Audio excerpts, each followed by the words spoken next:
মানুষের মূত্র থেকে আমরা তৈরি করছি ওষুধ।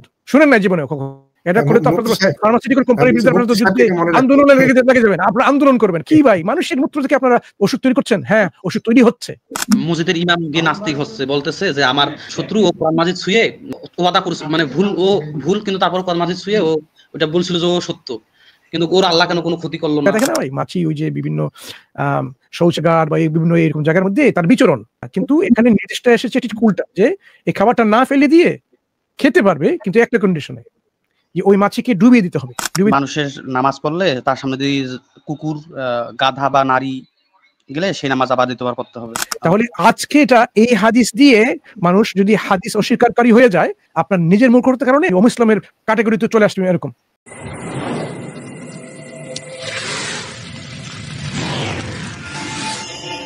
সহিহ বুখারীর 3320 নম্বর হাদিস এবং 490 নম্বর হাদিস নিয়ে আমার কিছু প্রশ্ন ছিল।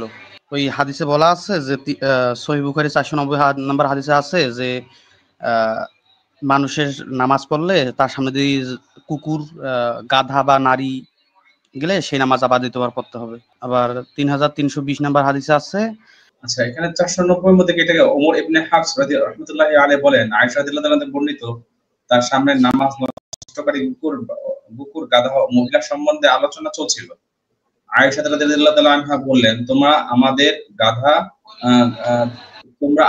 আমাকে গাধা ও কুকুরের সাথে তুলনা করেছো। আল্লাহর কসম, আমি নবীকে নামাজ আদায় করতে দেখেছি, তখন আমি চোখের উপরে তার ও কিবলার মাঝখানে শায়িত ছিলাম। আমার প্রয়োজন হলে আমি উঠা বসা পছন্দ করতাম না, কেননা তাতে আমি নবী করিম সাল্লাল্লাহু আলাইহি ওয়াসাল্লামের কষ্ট হতে পারে। আমি তার পায়ের পাশ দিয়ে চুপে চুপে বের হয়ে পড়লাম। এই হাদিসের কথা বলছেন? না, মানে হাদিস আছে যে, আমি এটা পরে চ্যাটজিপিটি থেকে দেখছি যে হাদিস সহিহ আছে যে আল্লাহ রাসূল বলছেন যে তোমাদের সামনে থেকে যদি নামাজ পড়া অবস্থায় কোনো কুকুর, গাধা অথবা কোনো নারী যায়, তাহলে সেই নামাজ তোমরা দ্বিতীয়বার পড়ে নিবা বা এরকম। আপনি কি লিংকটা প্রাইভেট চ্যাটে দিতে পারবেন না? যে আপনি যদি লিংকটা দিয়ে দেন আমাদেরকে প্রাইভেট চ্যাটে, তাহলে আমরা দেখে নেব ইনশাআল্লাহ। আমাদের কিন্তু এটা দেখাচ্ছে 320 যে হাদিসটা আছে, এটা মাছির হাদিসটা, তাই তো? এই যে ধরেন আল্লাহ রাসূল বলছিল যে তোমাদের যদি কোনো পানির মধ্যে বা কোনো কিছুর মধ্যে মাছি পড়ে, তাহলে তোমরা ডুবাই দিবে। ওর এক ডানায় থাকে রোগ, আরেক ডানায় থাকে রোগ প্রতিরোধ। এটা বলছে কারণ হয়তো যদি রোগটা ওইটা আমাদের ইয়ার মধ্যে আগে পড়ে, তাহলে পরে ডানাটা, রোগ প্রতিরোধ ডানাটা দিলে কিন্তু এটা বৈজ্ঞানিক ভাবে তো প্রুফ না। আচ্ছা, আপনি কি জানেন যে এটা নিয়ে মুসলিমরা এটা নিয়ে কি দাবি করে? এটা কিন্তু মুসলিমরা দাবি করে অন্যরকম। কিরকম আমি তো জানি না, সেজন্য তো জানতে চাইছি আপনাদের কাছে। বলে যে সায়েন্টিফিক্যালি প্রুভেন। আপনি ওইটার সম্পর্কে দেখেছেন? হ্যাঁ, আমি চ্যাটজিপিটিতে সার্চ দিছিলাম। তো আপনি কি পেয়েছেন চ্যাটজিপিটিতে? চ্যাটজিপিটি বলছে যে এরকম কোনো বৈজ্ঞানিকভাবে এখনো প্রুভ হয় নাই, বরঞ্চ যদি এটা কেউ করে তাহলে ক্ষতি হতে পারে, কারণ পোকামাকড় থেকে এত রোগ জীবাণু ছড়ায়। আচ্ছা, চ্যাটজিপিটিকে ভালো করে জিজ্ঞেস করুন। শান্ত ভাইরা কিছু লিখেছেন এই ব্যাপারে আপনারা? শান্ত ভাই? জি ভাই, আমাদের একটা লেখা আছে, আমি লেখাটা নিয়ে আসতেছি। আরেকটা কথা বলে রাখি ভাই, এই যে আমাদের ভাইদের মধ্যে মানে এই প্রবণতাটা অনেক আপনার হচ্ছে যে দেখা যায় যে কোনো একটা বিষয় হচ্ছে জানা যাচ্ছে হাদিস খুঁজতে চ্যাটজিপিটিতে গিয়ে, ভাই চ্যাটজিপিটিতে গিয়ে আপনি আপনার মতো করে হাদিস, ও আপনার মতো করে হাদিস বানিয়ে দিবে, বুঝতে পারছেন? চ্যাটজিপিটিকে আপনাকে যদি চ্যাটজিপিটিকে একটা প্রশ্ন করলে আপনি সঠিক উত্তর পাবেন না, আপনাকে ওকে ভালো করে ইন্টারোগেট করতে হবে, ওকে আপনাকে পুরো যেটাকে বলে জিজ্ঞাসাবাদ করার মতো করতে হবে। হ্যাঁ, আপনাকে রেফারেন্স দিয়ে আপনাকে নিজে সার্চ করে ওটা করতে হবে, নাহলে কিন্তু ওটা র্যান্ডমলি কোথাও একটা তুলে দেবে। হ্যাঁ, একটা জিনিস মনে করেন আপনি হাদিসে নাই যে কোনো একটা বিষয়, তো আপনি চ্যাটজিপিটিতে জিজ্ঞেস করলেন এই সংক্রান্ত হাদিসগুলো বের করে দাও, আপনারা অনেকগুলো হাদিস বের করে দেবে যেগুলো কোনো হাদিসের কি দেবে নাই। এর কারণ হচ্ছে কি, এর কারণ হচ্ছে চ্যাটজিপিটি তো ধরেন আর হিউম্যান না ভাই, ও তো হচ্ছে আমার মতো করে হচ্ছে ধরেন এই সহি কোনটা কোনটা এটা ও আমার মতো করে তো বের করতে পারে না। ও কিভাবে বের করে? ও হচ্ছে ইন্টারনেটে যেগুলো আছে অলরেডি আপনার সেগুলো বের করে দিবে। তো এখন মনে করেন ইন্টারনেটে তো ভাই অনেক জাল হাদিস এরকম মানে কি বানোয়াটে হাদিস আছে যে মানুষের লিখে রাখে। তো চ্যাটজিপিটি যখন আপনি বলেন কাছে জানতে আইছি আর কি, আমি বলি না আপনি বানাইছেন ভাই, আমি যেটা বলতেছি সেটা হচ্ছে যে এই যে দেখুন যে আপনি বলুন, এটা একটা বলে দিয়েছে শেরশাহ ভাই, একটা শেয়ার করেছেন, এই আর্টিকেলটা পড়ে নিতে পারেন, এই ব্যাপারে বিস্তারিত উত্তর আছে। হ্যাঁ, তো আমি যেটা বলতেছি সেটা হচ্ছে যে চ্যাট জিপিটিতে যখন আপনি প্রম্পট দেন যে আমাকে এই রিলেটেড একটা হাদিস দাও, তখন সে এই রিলেটেড অনলাইনে যতগুলো লেখা আছে ওগুলো থেকে আপনাকে আইনে দেয়। এখন ওইটা কি হাদিস, ওটা কি বানোয়াটি গল্প নাকি, এটা তো আর চ্যাট জিপিটি বুঝতে পারে না। ও তার এমন হিউম্যান না, তাই না? তার মানে চ্যাট জি জি জিপিটিতে সার্চ দিয়ে হাদিস খোঁজা বা কোনো মাসালা খোঁজা, এটা হচ্ছে যে মানে একটা বোকামি কাজ। এটার জন্য হচ্ছে যে আলমদের কাছে যাইতে হবে ভাই। চ্যাট জিপিটি থেকে আপনি হেল্প নিতে পারেন, হ্যাঁ, আপনি হচ্ছে যে ওরে জিজ্ঞেস করতে পারেন যে ঠিক আছে এটা রেফারেন্সটা দাও, তাহলে সে কোন রেফারেন্সটা দিচ্ছে, কোথা থেকে দিচ্ছে, তখন আপনি বুঝে যাবেন। ওরে যখন বলবেন রেফারেন্স দিতে, দেখবেন যে ও quora.com থেকে রেফারেন্স দিচ্ছে। তো ওটা তো কোনো অথেন্টিক সোর্স না ভাই, তাই না? তো যাই হোক, আমি এই যে প্রশ্নটা করছেন ওই বিষয়ে একটা লেখা স্ক্রিন শেয়ার করে দেখা যাচ্ছে ভাই। না, এখনো তো কোনো আসতেছে না। হ্যাঁ, জি, এই যে এখন এটা হচ্ছে আসছে। আমাদের একটা ওয়েবসাইট প্রম মুসলিম, এটা আমাদের তাহসিন আরাফাত ভাই এবং আমাদের আসিফ মেহেদী ভাই, আমাদের ইনসাইট জোনের আসিফ মেহেদী ভাই, ওনারা দুজনে মিলে লিখেছেন এই লেখাটা। তো এখানে হচ্ছে যে একেবারে অনেকগুলা হচ্ছে যে গবেষণা এখানে পাবেন যে এই যে কথাটা রাসূল সাল্লাল্লাহু আলাইহি ওয়াসাল্লাম বলছে যে মানে এক যদি ইয়ে লাগে তাহলে হচ্ছে কি মানে এক ডানায় হচ্ছে যে রোগ ইয়ে আছে, আর এক ডানায় হচ্ছে রোগ প্রতিরোধ ক্ষমতা আছে আর কি। তো দেখেন এখানে অনেকগুলো গবেষণা এখানে হচ্ছে যে এড করা আছে। তো যাই হোক, এই বিষয়ে মানে আর বিস্তারিত এখানে পাবেন। আমি আর এটা বিস্তারিত জি ইয়ে করতে গেলে তো অনেক সময় লাগবে। এটা দেখে নিয়েন, হ্যাঁ। জি জি তবে আরেকটা হাদিস ওই যে সামনে দিয়ে যদি কুকুর, গাধা, নারী যায় তাহলে এখানে নামাজ এখানে পড়বে একটা না। আমার ফিকারটা মনে আছে, আমি যদি বলেন আমি ফিকার উচ্চারণটা দিতে পারি।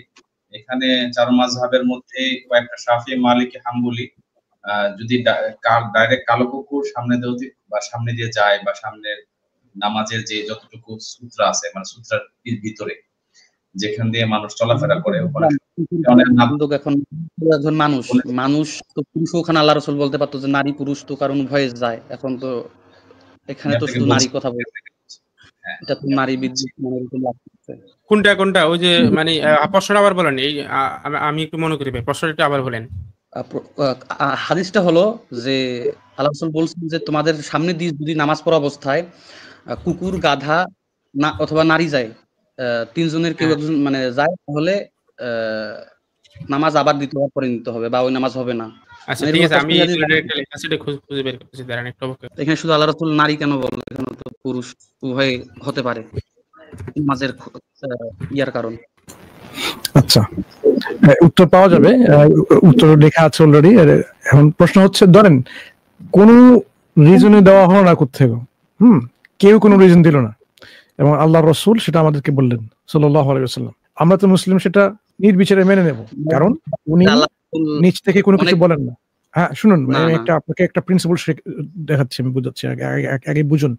আমাদের মুসলিমের যে স্বরূপটা কি, কিরকম আত্মসমর্পণের স্বরূপটা কিরকম, যখন আমি পরিষ্কার হয়ে যাব, আমাদের নবী মুহাম্মদ সাল্লাল্লাহু আলাইহি ওয়াসাল্লাম এটা বলেছেন, সেটা আমরা মেনে নেই। এটা হচ্ছে আমাদের ইমানের পরিচয়। এখন এর হিকমতটা কি হয়তো আমরা বুঝতে পারছি না, হয়তো আমরা বুঝতে পারছি। এই প্রশ্নের উত্তরটা কিন্তু দেওয়া আছে, আমি সেটা বলছি না।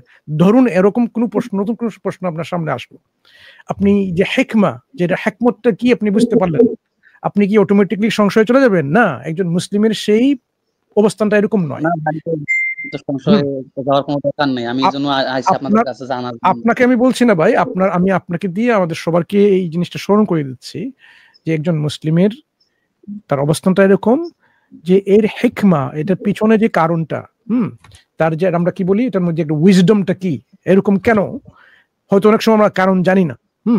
কারণ না জানতে গিয়ে এটা প্রমাণ হয় না যে এর মধ্যে আসলে অন্তর্নিহিতভাবে ইন্ট্রিনজিক্যালি কোনো কারণ নেই, এটা প্রমাণ হয় না, জি বরং প্রমাণ হয় আমরা কারণটা খুঁজতে পারছি না। যেমন এই যে ইহুদি খ্রিস্টানরা তো তারা তাদের ডায়েটারি লর মধ্যে তারা পর্ক খায়, তাই না, শুকরের মাংস খায়। জি আচ্ছা, জি জি এখন আপনি যদি কোথাও পান না কোরআনের মধ্যে, হাদিসের মধ্যে, যে কেন সেটা নিষিদ্ধ হয়ে আছে, এর অর্থ এরকম হবে না যে এর মধ্যে কোনো প্রজ্ঞা, কোনো উইজডম অন্তর্নিহিতভাবে নেই, এরকম না, বরং এটা প্রমাণ হবে যে আমরা সেই মেসেজটা কেন এরকম আমাদেরকে হুকুম দেওয়া হচ্ছে আমরা বুঝতে পারছি না।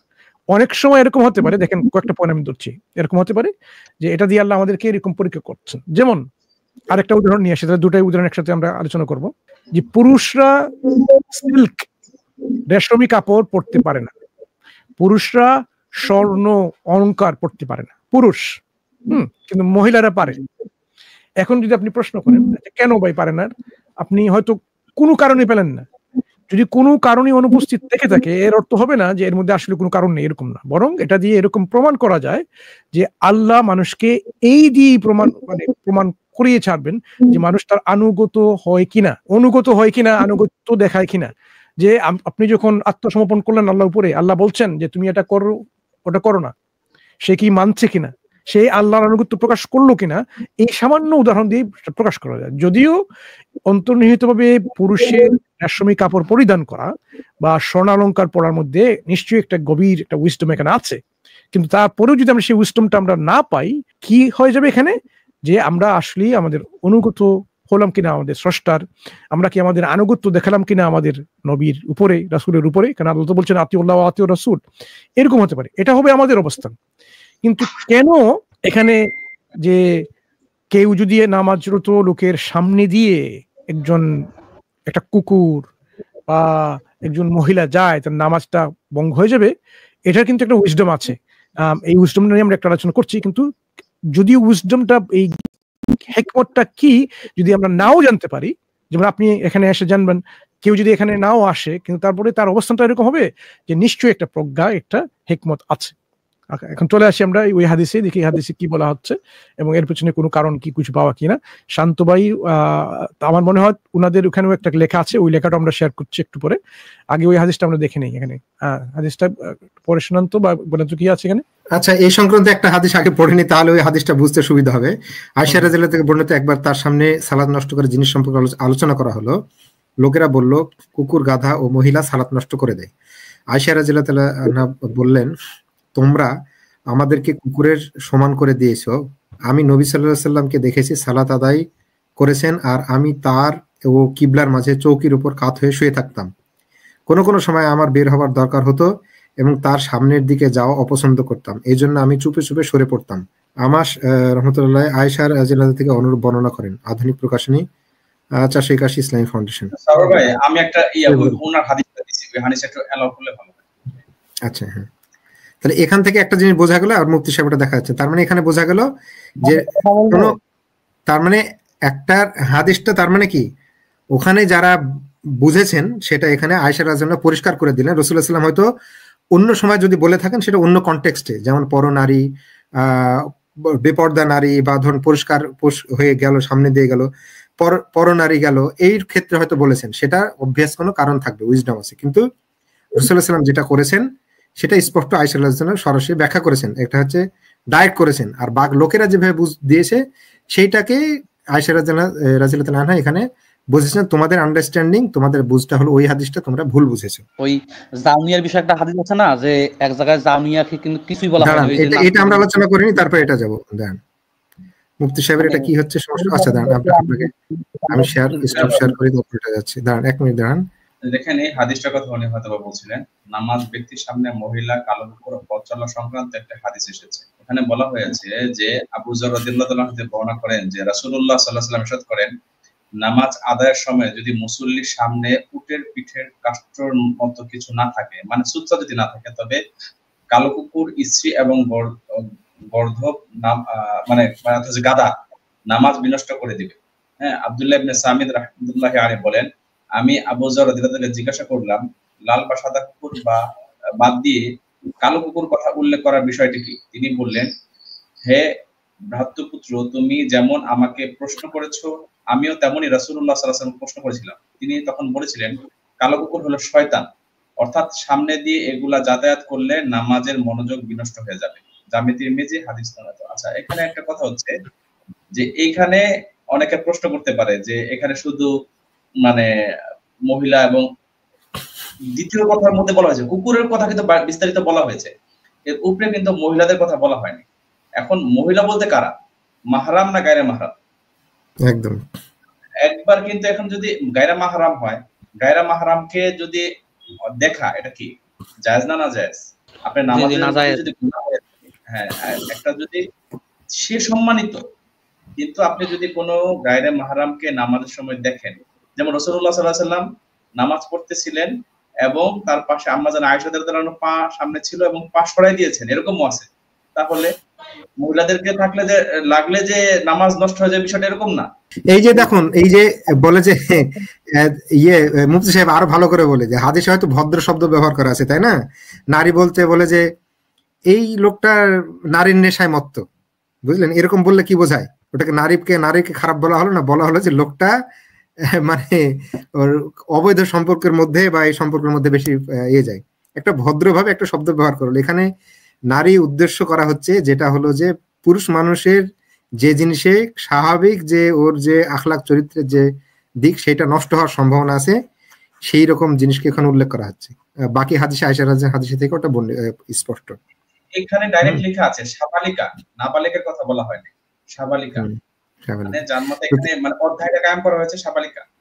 একদম। সে কারণে এই হাদিসগুলো পড়ার সময় আমাদেরকে এই যে একটা মানে আমরা কিভাবে মানে করব এটা কিন্তু আমাদেরকে বুঝতে হবে। আমরা ওইটা মনে করলাম অমনি নারীদের প্রতি এটা মানে কি বলে যে এটা ডিসক্রিমিনেশন বা বৈষম্য করা হলো, এরকম কিছু না ভাই। এখানে সেটা করা হয়নি, বরং কিছু প্রোটেক্ট করার জন্য, পুরুষকে প্রোটেক্ট করার জন্য করা হয়েছে।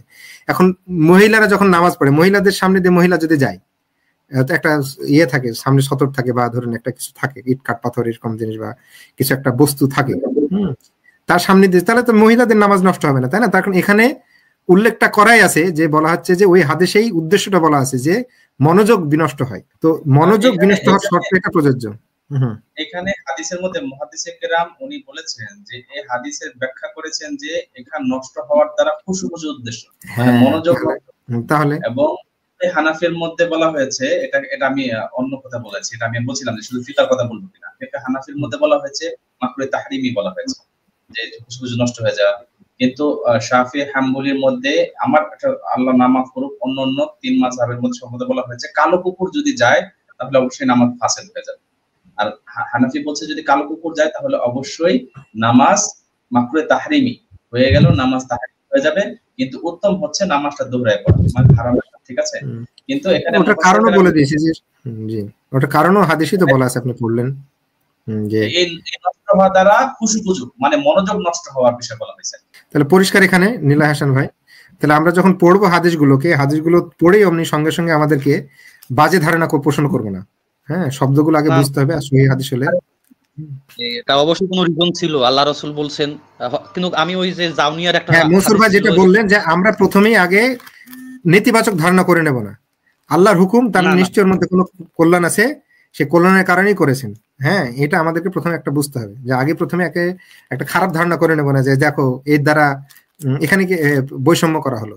এরকম তো করা হয়নি। যে মনসুর ভাই বললেন যে রেশমের জিনিসটা, রেশম তো পুরুষদেরকে পড়তে নিষেধ করা হয়েছে, পুরুষদের জন্য আরো কিছু খারাপ বলেছে, যেগুলো নিষেধ করা হয়েছে, অনুৎসাহিত করা হয়েছে। যেমন সূরা ইমরানে বলা হয়েছে তোমাদের জন্য না, মানুষের জন্য আকর্ষিত করা হয়েছে নারী, ঘোড়া, স্বর্ণরূপ, এই যে জিনিসগুলো। সেক্ষেত্রে পুরুষের জন্য নারী, নারীর জন্য পুরুষ, পুরুষের জন্য ঘোড়া, হ্যাঁ, না মহিলাদের জন্য অলংকার।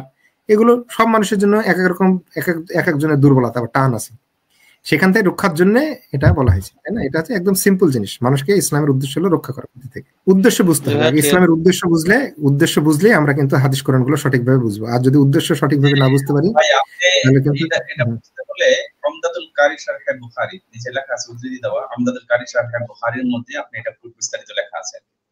তারপরে এখানে আরো বুখারী, আবু দাউদ শরীফ এবং অন্যান্য কিতাবের মধ্যে এইভাবে লেখা আছে যে হাদিস দ্বারা উদ্দেশ্য খুশুখুশু নষ্ট হয়ে যাওয়া, নামাজ নষ্ট হয়ে যাওয়া পরিপূর্ণভাবে বলা হয় নাই। কিন্তু কুকুরের কথাটা একটু ব্যতিক্রম ভাবে ফুকাহে কেরাম বিভিন্ন আলোকে বর্ণনা করেছে। শয়তানের ব্যাপারটা চলে এসেছে কুকুরটাতে শয়তানের ব্যাপারটা চলে এসেছে, সেই কারণে। তারপরে ওই হানাফি ফিকহ অনুযায়ী এখানে বলা হচ্ছে যে নামাজ বন্ধ হবে না, এখানে খুশুখুশু উদ্দেশ্য।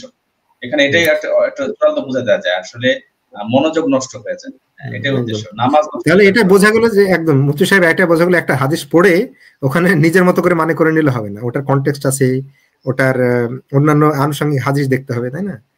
তো এটা অবশ্যই এটা আমাদের জন্য পরীক্ষাও বটে যে আপনার সামনে একটা কথা বলা হলো, যার নেতিবাচক মন তার নেতিবাচক মানে তৈরি করবে।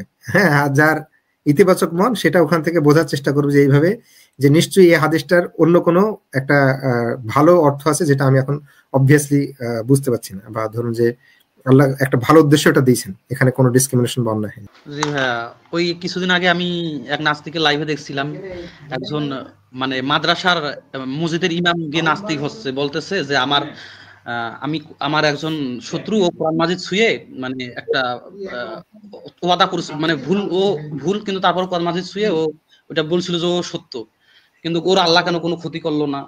তা মানে আমি ওটা ভাবি যে এত সহজ বিষয় তো আমি এত আর নাস্তিক হয়ে যেতে পারি না, বা সংশয় আমার মনে সৃষ্টি। এখানে একটা প্রশ্ন সবাই আমরা করে থেকে শুনি, দেখো আল্লাহ যদি অস্তিত্বশীল হতেন তাহলে এই দেখো আমি এই করছি সেই করছি, ধরো আল্লাহ আমাকে কিছু করছেন না, হ্যাঁ হ্যাঁ আল্লাহ আমাকে শাস্তি দিচ্ছেন না, এইরকম যদি হতো এরকম তো মানুষ তো এই অনেক আগে ধ্বংস হয়ে যেত। আল্লাহ যদি মানুষের এই মন মতো এরকম সবকিছু পরিচালনা করতেন তাহলে মানুষ অনেক আগেই সব ধ্বংস হয়ে যেত এরকম। এরকম না, আল্লাহ মানুষকে সময় দেন, সুযোগ দেন অনুতপ্ত হওয়ার, হ্যাঁ আল্লাহর দিকে ফিরে আসার, আল্লাহর কাছে ক্ষমা চাওয়ার এই সময়টা দেন। এই সময়টা আল্লাহ দিয়েছেন, এই জন্য তাদের জন্য একটা নির্দিষ্ট সময় তৈরি করে দিয়েছেন, ওই সময়ের মধ্যে মানুষ যাতে ফিরে আসতে পারে। আল্লাহর দিকে ফিরে আসা একটা অত্যন্ত একটা বড় নিয়ামত আল্লাহ মানুষের কাছে দেন। হ্যাঁ আল্লাহ যদি মানুষকে সাথে সাথেই শাস্তি দিতেন তাহলে তো মানুষের অবস্থা তো এরকম হতো না, কিন্তু আল্লাহ এত দয়াবান যে মানুষকে আল্লাহ মানুষ তার নাফরমানি করুক, আল্লাহর উপরে পুরোপুরি আস্থা হারিয়ে আল্লাহকে, এমনকি আল্লাহর উপরে সে যে এই যে অনেক কিছু বলে থাকে, হ্যাঁ আল্লাহর শান সম্পর্কে, আল্লাহর সম্পর্কে, তারপর আল্লাহ এটাকে অগ্রাহ্য করেন এবং তাকে শাস্তি দেন সাথে সাথে, তাকে সময় দেন, সুযোগ দেন, হ্যাঁ যাতে সে আসলে তার এই ওই যে অবস্থানতে আছে সে সরে আসতে পারে। এই জন্য এটা প্রমাণ হয় না যে আল্লাহ যেহেতু শাস্তি দিচ্ছেন না এই জন্য আল্লাহ অস্তিত্ব নেই বা আল্লাহ এরকম পরোয়া করেন না। হ্যাঁ আল্লাহ যখন মানুষকে পাকড়াও করবেন, উনার যে আযাব নিশ্চয়ই সেটা শাদীদুল আযাব, এই যে শাদীদ এত প্রচন্ড যে শাস্তি হবে, এই শাস্তির যে ভয়াবহতা আল্লাহ কোরআনে বর্ণনা করেছেন। আখিরাতে যখন বিচারের পরে যারা সেই জাহান্নামে যাওয়ার যোগ্য হবে, এই বিচার হওয়ার পরে যে শাস্তিটা হবে এত প্রচন্ড একটা শাস্তি হবে, এই শাস্তি তখন তারা বুঝতে পারবে যে কেন তারা এই শাস্তি যোগ্য হয়েছে, কারণ যে কাজটা তারা করেছিল এই শাস্তির যোগ্য কাজ, এই শাস্তির এই অপরাধযোগ্য কাজটা তারা করার কারণে কিন্তু এই শাস্তিটা পেতে হচ্ছে। কিন্তু ওই শাস্তিটা নির্ধারণ করা হয়েছে কখন? ওই আখিরাতের জন্য। এখানে যদি সবকিছু সবাইকে শাস্তি দেওয়া হতো তাহলে তো সবকিছু সব মানুষই কোনো পরীক্ষা ক্ষেত্রে মনে করতো না, সবকিছুই এমন হয়ে যেত যে সবাই বিশ্বাস করে নিত ইসলামী সত্য। সবাই মুসলিম ভাই, ওইটা হলো যে পরীক্ষা হলে যেই ছাত্রতে ভুল লিখছে উনি টিচার হিসেবে চাই তোর উত্তর ভুল হলো, যা তোর নাম্বার দিয়ে দিলাম, কেটে দিলাম, এরকম একটা ব্যাপার হয়ে যেত না, পরীক্ষার উদ্দেশ্যই ব্যাহত হয়ে যেত। এরকম হলে তো পরীক্ষা হয় না। আর যদি আল্লাহ যদি শাস্তি দিতেন তখন আবার উল্টা অভিযোগ করতো যে আল্লাহ তো এত দয়াময়, তো একটু ক্ষমা চাওয়ার সুযোগটা দিল না। হ্যাঁ যাদের দেখুন অজুহাত খোঁজার নিজের দায়িত্ব, আল্লাহর প্রতি দায়িত্ব স্বীকার করার ইচ্ছা হবে না, সে হাজার রকম অজুহাত খুঁজবে, হ্যাঁ নিজের একে জাস্টিফাই করার জন্য, বুঝলেন? তো ওটা দেখে আমাদের হবে না। মনসুর ভাই শুধু এখানে একটা জিনিস একটা উত্তর এই প্রশ্নে দিয়ে দেন, যেটা হলো যে এই যে কিছু লোক মনে করে উটের মূত্র হলো মহাসৌর সূর্যদেব, গোমূত্র হয়তো তাদের কাছে পছন্দ, এরকম একটা থাকে। আর এই যে মাছি খাওয়ার, মাছির ডানার হাদিসটা, এই দুটো যে এগুলো তো অনেক দেওয়া আছে তাই না, কিন্তু ওরা দুটো ভিডিও আছে লং ডিটেলস ভিডিও যেখানে আমি এই একাডেমিক জার্নালস থেকে অনেকগুলো পাবলিকেশন এনে মানে সেটা প্রমাণ করে দেখালাম এখানে, যে যেমন উটের বিশেষ ক্ষেত্রে কেন যে উটের মধ্যে যে দুধ বা তার যে প্রস্রাবটা আছে উটের ইউরিনের মধ্যে, এমন কিছু কেমিক্যালস আছে যে কেমিক্যালসের মাধ্যমে এই যে অ্যাসাইটিস জাতীয় যে কিছু সমস্যা হয় আমাদের, যে সমস্যাগুলো হয়েছিল ওই সময় ওই লোকদের উরাইনা গোত্রের লোকদের, সেই সমস্যাটা দূর হয়ে যায়, কারণ এক ধরনের ডায়রেটিক এফেক্ট আছে এখানে। হ্যাঁ ঠিক যেভাবে এখানে অত্যাধিক পটাশিয়ামের কারণে এরকম যে ডাইরেক্ট এফেক্ট পাওয়া যায়, এগুলো কিন্তু এই উটের মূত্রে পাওয়া যায়। এখন এই আজও এখন পর্যন্ত এখনো কিছু ট্র্যাডিশনাল ফোক মেডিসিন আছে যে সোমালিয়াতে এরকম তারা করে থাকে এবং এই রোগগুলা সেরে যায়, ঠিক যেভাবে হাদিসে বলা হচ্ছিল এই রোগগুলা সেরে যায়। আজও কিছু কিছু গোত্র আছে এখানে সোমালিয়াতে, তারা সেই ট্র্যাডিশনাল ফোক মেডিসিন ব্যবহার করে এই রোগগুলো সরাতে পারছে।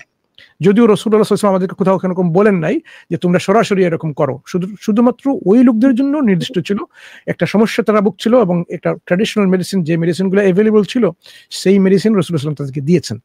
যদি এখন তাদের কাছে এরকম কোনো ফ্রুজামাইড, তার বিভিন্ন যে ডায়ারেটিক গুলো আছে, ওয়াটার ট্যাবলেট বলা হয় এখানে, হ্যাঁ এগুলো যদি কেমিক্যালি সিনথেসাইজ করা হতো তাহলে উনি নিশ্চয়ই ওইভাবে কোনো একটা মেডিসিন প্রেসক্রাইব করতেন, কিন্তু এগুলো তো ছিল না।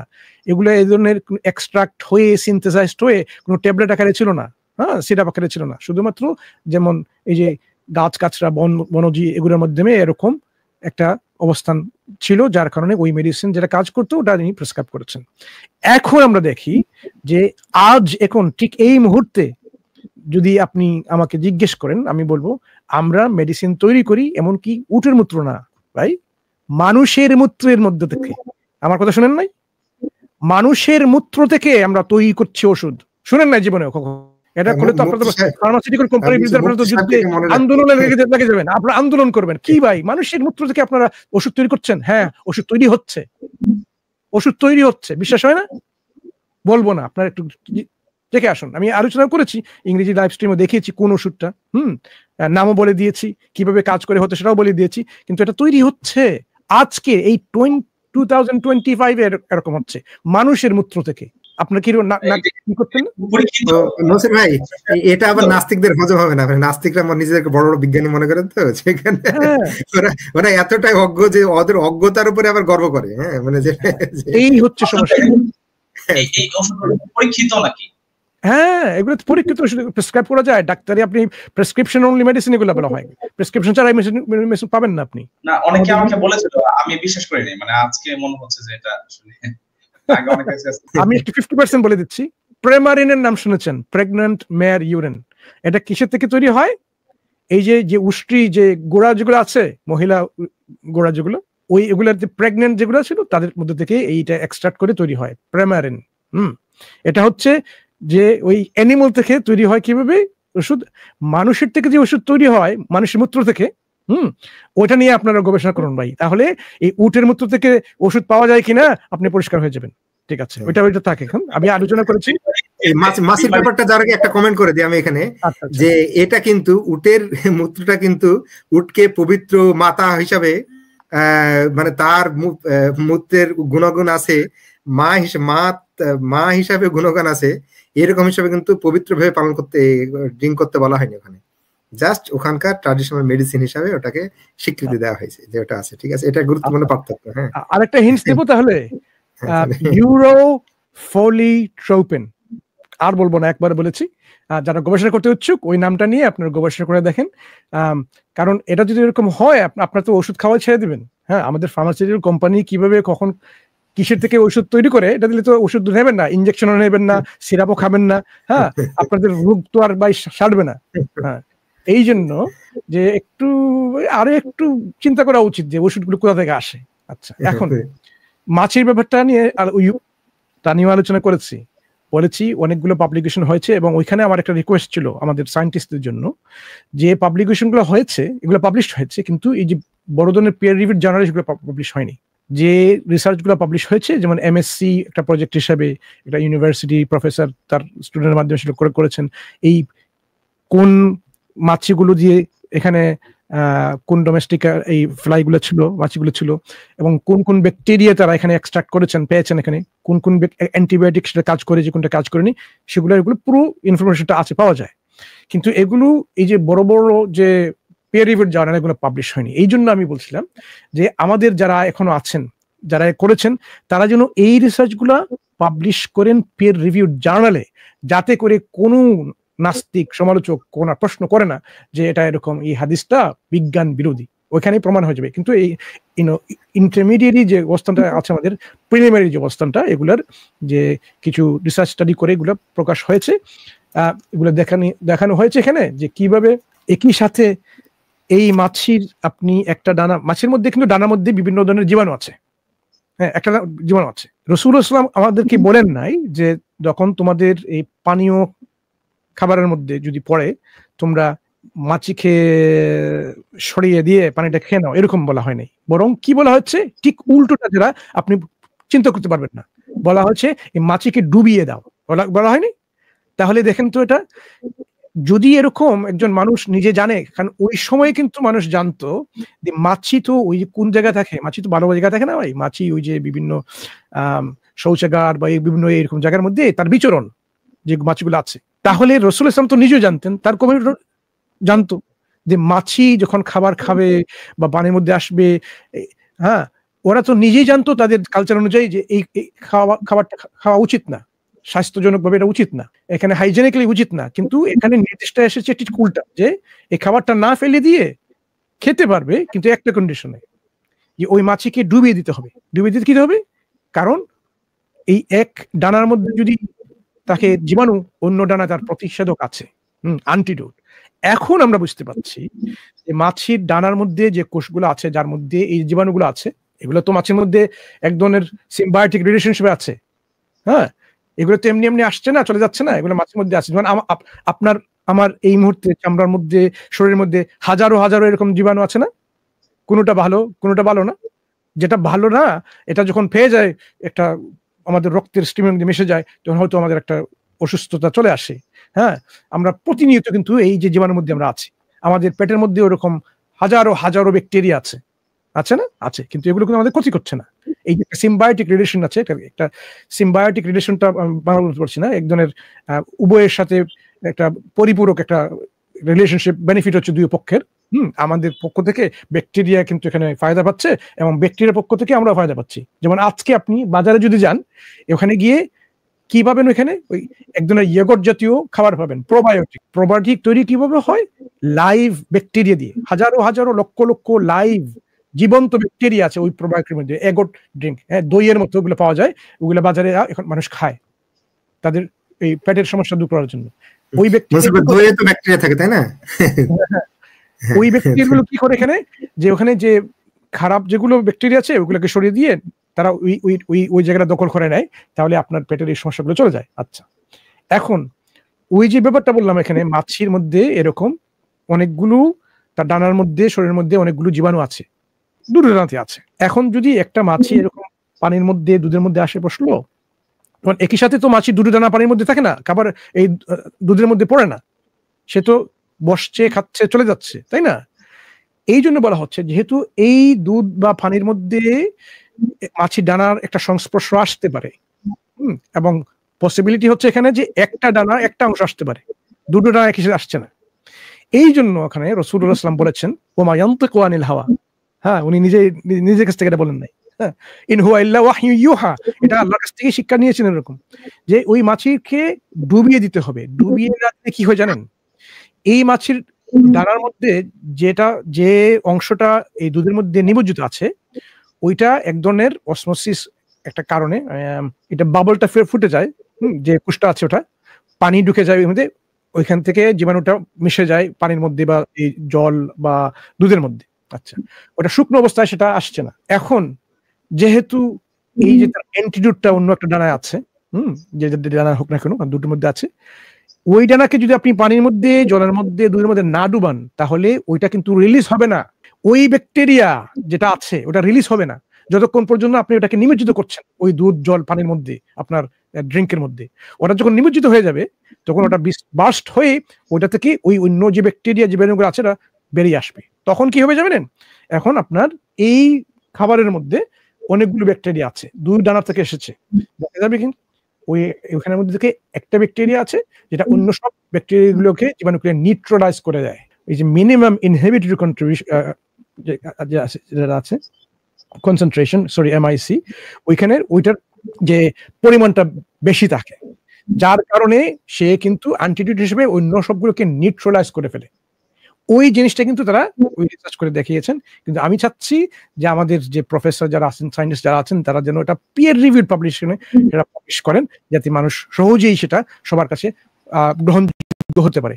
এখন পর্যন্ত কিন্তু এটা সায়েন্টিফিক কমিউনিটি গ্রহণযোগ্য হচ্ছে না, কারণ আপনারা পিয়ার রিভিউড জার্নালে সেটা প্রকাশ করেননি, পাবলিশ করেননি। আপনাদের মধ্যে তো অনেক জার্নাল আছে বড় আকারের, হ্যাঁ, শুধুমাত্র একটা ইউনিভার্সিটি প্রজেক্ট হিসেবে নয়, বড় আকারের সায়েন্টিফিক কমিউনিটি আপনারা যারা আছেন, বিশ্বে মুসলিম যারা আছেন, সবাই মিলে একসাথে একটা বড় একটা প্রজেক্ট করে একটা স্টাডি করেন। ওই স্টাডি করে দেখান যে এইরকম যে ফ্লাই যেগুলো আছে, যে ফ্লাইয়ের কথা বলা হচ্ছিল ওই মরুভূমির সময় একটা ফ্লাই এরকম আছে, ডোমেস্টিকা বলে একটা কি আছে, এরকম ডোমেস্টিকা আরাবিকা নাকি, এটা আমার পুরো মনে নেই, যেগুলো কথা বলা হচ্ছে, ওইগুলো কি করে, এদের ডানার মধ্যে কি আছে, এবং এটা যখন তাদের মধ্যে থেকে যে এটা বার্স্ট হয়ে যে ব্যাকটেরিয়া বা যে জীবাণুগুলো যেগুলো ছড়িয়ে পড়ে, ওটা অ্যান্টিডোট হিসেবে কাজ করছে, নিউট্রালাইজ করে ফেলে। এটা আমরা জানি। তাহলে আজকে এটা এই হাদিস দিয়ে মানুষ যদি হাদিস অস্বীকারী হয়ে যায়, তাহলে তাদেরকে আমি কি বলবো?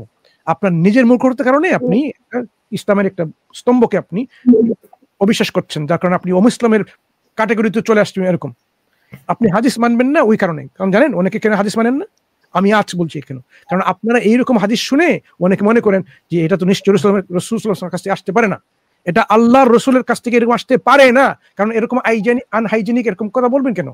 এই জন্য মানুষ হাদিস অস্বীকারী হয়, না জেনে না বুঝে। যেমন ওই যে নামাজের সামনে মহিলা যদি যায় বা কুকুর যায় এরকম গেলে নামাজ হবে না, এটা মনে করে যে একজনের বৈষম্যবাদ এরকম, এটা কি হতে পারে? আমাদের রাসূল সাল্লাল্লাহু আলাইহি ওয়াসাল্লাম এরকম বলতে পারে না, তারা হাদিস অস্বীকার করতে হয়ে যায়। এই যে কিছু কিছু অবৈজ্ঞানিক তাদের দৃষ্টিতে, কিছু কিছু অমানবিক তাদের দৃষ্টিতে হাদিস দেখে তারা হাদিসকে অস্বীকার করে, কিন্তু বাস্তবিক আমরা কি জানি যে এরকম না, আসলে ঘটনা কিন্তু এরকম না। আমাদের নিজের মূর্খতা, নিজের অজ্ঞতার কারণে আমরা এই হাদিসকে অস্বীকার করার একটা প্রয়াস করি। ভুলভাবে বুঝেছে, প্রথমে জ্ঞান নেই পর্যাপ্ত ওটাকে বোঝার জন্য, তারপরে আবার হাদিসের ভুল একটা মানে তৈরি করেছে, ভাব উদ্দেশ্য নিয়েছে, দিয়ে এটা করেছে। মনসুর ভাই এই প্রসঙ্গে দেখুন যে আসলে এনে আসলে অন্য ধরনের, প্রতিদিন সকালে আমাদের উচিত উটের মানুষের প্রস্রাব খাওয়া, খেতে হবে মানুষের মূত্র। হ্যাঁ, উনি আবার এটা মনে হয় সনাতন ধর্মের কোন একটা বিশ্বাস হতে পারে, আমাকে কারেক্ট করতে পারেন। এটা কিন্তু রাসূলুল্লাহ সাল্লাল্লাহু আলাইহি ওয়াসাল্লাম আমাদেরকে কোনো একরকম আদেশ করেন নাই, নির্দেশ করেন নাই, বরং ওরাইনা গোত্রের যে লোকগুলো এই একটা অসুখে পড়েছিল তাদের জন্য একটা প্রেসক্রিপশন ছিল মাত্র, এবং তারা ওই প্রেসক্রিপশন অনুযায়ী তারা কিন্তু তাদের রোগটা রোগমুক্ত হয়ে যায় তারা। হ্যাঁ, এটা তো স্বাভাবিক একটা জ্ঞান যে যখন কোনো ওষুধ খেতে বলা হয়, তো ওষুধ তো সবসময় খেতে বলা হয় না, তাই না? একটা রোগ হলে তবে ওষুধ খেতে বলা হয়, আমাদের কিন্তু নির্দেশ হয়নি। আপনি কি, আচ্ছা মুফতি সাহেব, আপনি কি এমন কোন হাদিস পেয়েছেন রাসূল সাল্লাল্লাহু আলাইহি ওয়াসাল্লাম আমাদেরকে নির্দেশ দিয়েছেন যে উনার উম্মতকে এরকম নির্দেশ দিয়েছেন যে এরকম আপনারা উটের মূত্র এরকম খান, রেগুলার খান?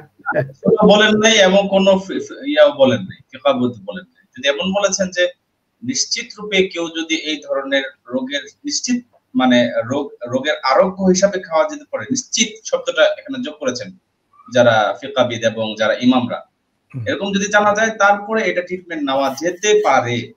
কিন্তু এইভাবে কখনো বলা হয় না যে আপনারা, মানে এটা আসলে ওনারা কি বাংলাও বুঝেন না নাকি, এটা আসলে আমরা একটু বোধগম্য হচ্ছে না। না, কোন উপাদানের ঘাটতি হলে সেই উপাদানের উৎস থেকে খেতে হয়। ওটা হলো যে আপনি অতিরিক্ত করে দেবেন না, অতিরিক্ত খাবেন না। ওষুধ এই কথা শুনে আপনার একটা ওষুধের উপকারিতা শুনে আপনি ওষুধটা সবসময় খেতে শুরু করবেন না।